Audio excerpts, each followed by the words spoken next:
যে কটা ঘটনা যতগুলি খুন খাবি।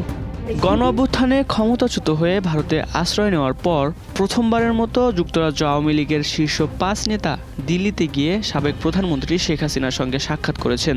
২১ জানুয়ারি অনুষ্ঠিত এই বৈঠকটি এতটাই গোপনীয় ছিল যে মোবাইল ফোন সহ কোনো ব্যক্তিগত সামগ্রী বহনে নিষেধাজ্ঞা ছিল, আর সাক্ষাতের খবরটিও প্রায় দীর্ঘদিন ধরে গোপন রাখা হয়।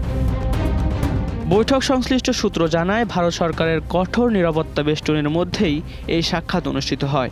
নিরাপত্তা বাহিনীর বিশেষ গাড়িতে করে ওই প্রতিনিধি দলকে নিয়ে যাওয়া হয় দিল্লির সে প্রাসাদে, যেখানে গত বছরের আগস্ট থেকে অবস্থান করছেন শেখ হাসিনা।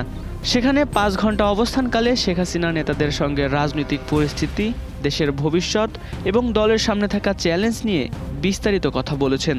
উপস্থিত নেতাদের একজন বলেন, তাকে আত্মবিশ্বাসী বলে মনে হয়েছে। শারীরিকভাবেও তিনি সুস্থ। সামান্য ওজন কম মনে হলেও কোনো অসুস্থতার লক্ষণ ছিল না।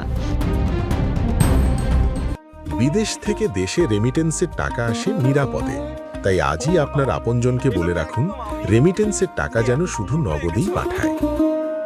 এদিকে ভারতে তার আশ্রয়স্থলটি কড়া নিরাপত্তা বলয়ে ঘেরা, যেখানে কয়েক স্তরের প্রোটোকল পেরিয়ে তবেই ভেতরে যাওয়া যায়।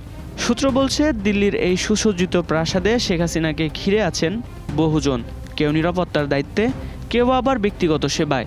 তার ছোট বোন শেখ রেহানা নিয়মিতই লন্ডন থেকে দিল্লিতে গিয়ে কিছুদিন অবস্থান করছেন এবং ঘনিষ্ঠভাবে পরিস্থিতি পর্যবেক্ষণ করছেন। যদিও অনলাইনে বার্তা ও বিবৃতি দিয়ে দলের সঙ্গে যোগাযোগ রাখছেন শেখ হাসিনা, তবে তাকে এখনও কোনো ভিডিও বা জনসম্মুখে দেখা যায়নি। এরই মধ্যে দলীয় রাজনীতিতে শেখ হাসিনার ভবিষ্যৎ নিয়ে নতুন প্রশ্ন উঠেছে।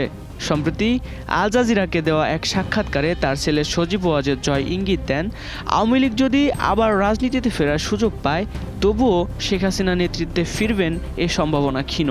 জয়ের দাবি, তার মা রাজনীতি থেকে সরে যাওয়ার পরিকল্পনা করছেন এবং অবসর নিয়ে দেশে ফিরতে চান। অন্যদিকে গণ অভ্যুত্থানের আগে টানা ১৫ বছরের শাসনামলে গুম, বিচার বহির্ভূত হত্যাসহ মানবাধিকার লঙ্ঘনের অভিযোগে আন্তর্জাতিক অপরাধ ট্রাইব্যুনাল শেখ হাসিনাকে মৃত্যুদণ্ড দিয়েছে। সহিংসতায় আনুমানিক ১৪০০ জনেরও বেশি নিহত হওয়ার বিষয়টি জাতিসংঘ নিশ্চিত করেছে। এসব অপরাধের বিচারের মুখোমুখি করতে শেখ হাসিনাকে বাংলাদেশের হাতে হস্তান্তরের জন্য অন্তর্বর্তী সরকার একাধিকবার ভারত সরকারকে অনুরোধ জানিয়েছে।